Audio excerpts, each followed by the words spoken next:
Next unit that we will be covering is entitled HIPAA and Health Data Security and Privacy Requirements.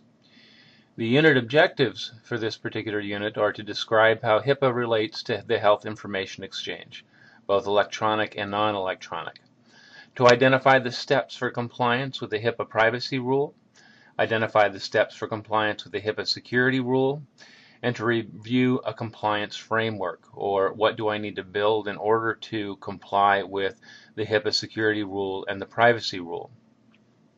Next slide. Other requirements include securing hardware, software, portable devices, and portable media. It means that your hardware needs to be secure. This is not just the workstation. This is a laptop, maybe a PDA, it may be a smartphone. Your software, it could be such things as a flash drive, it could be a flash card, it could be a CD-ROM or a DVD-ROM. Your portable devices and portable media. These days you can, on a micro flash card that fits into a smartphone, you can store 8 to 16 gigabytes of information. That's a whole heck of a lot of information that can be stored on a small space. It's making sure that those devices are not only secure, it could also mean going the extra step to make sure that, as an example, a laptop that is taken off-site, the hard drive is encrypted. And this is something that is reasonable, given the cost of encrypting hard drives. It's well within reach of even the smaller providers. It's making sure that the storage of that protected health information is secure, so that if you're storing information on tapes, paper, what have you, that it's secure. And that when it's time to destroy that information, because it will no longer be used, or say it's a hard drive on a computer that is being surplused out, that you destroy that media. It could be taking an old DVD or a CD-ROM and sticking it in the shredder.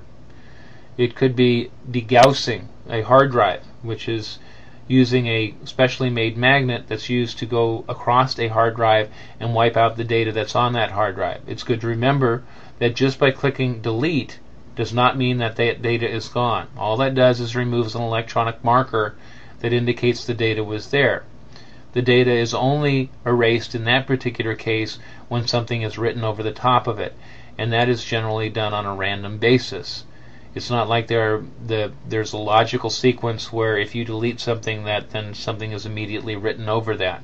There are software packages that can be purchased at your local Best Buy or Office Max and so forth, where you can install it and recover data which has just been deleted, rather than, say, the hard drive being formatted 2 times. It's making sure that your data is backed up on a regular basis, and it's making sure that you test your recovery. Just because the information is backed up does not necessarily mean that the data can be recovered. Many organizations have found that out to their chagrin, where they have dutifully backed up the data, and then when they found out that the data that they had was corrupted, they were unable to recover the data from the disks or tapes or the optical disks that they had saved that information to. So it's important to test both the backup and the recovery on a regular basis, and it's to make sure that the data that is backed up is maintained securely. It's deploying an enterprise encryption solution for data in transit, and more also data at rest. These days, the healthcare industry, if the information is considered especially sensitive, more and more within an organization, that data is being encrypted so that only appropriate staff within the organization have access to that data. It is critical that if information is being sent over the internet via either, say, a secure FTP site, a VPN, email, and so forth, that information is encrypted. And it's encrypted at an appropriate level, which at this point in time is at a minimum of 256-bit encryption. When the security rule was final and in effect in 2005, it listed encryption as an addressable item. Well, it's no longer addressable in the sense that any organization would be hard-pressed to indicate that they are not going to use encryption. The 3 choices you have when something is addressable is either you do it, you do something similar to it that's equivalent in protection, or you better have darn good documentation as to why you're not doing it. These days, a small organization, for as little as $100 per person that needs to send information securely, can have access to a very good, sound, secure messaging product. The reason that it was considered addressable at the time was the rule was actually published initially in April of 2003, and it gave 2 years for the industry to comply with the rule. At that point in time, encryption was considered expensive and it was considered not mature, so it was listed as addressable at that point. But times have changed. So it's making sure that you are deploying an enterprise encryption solution.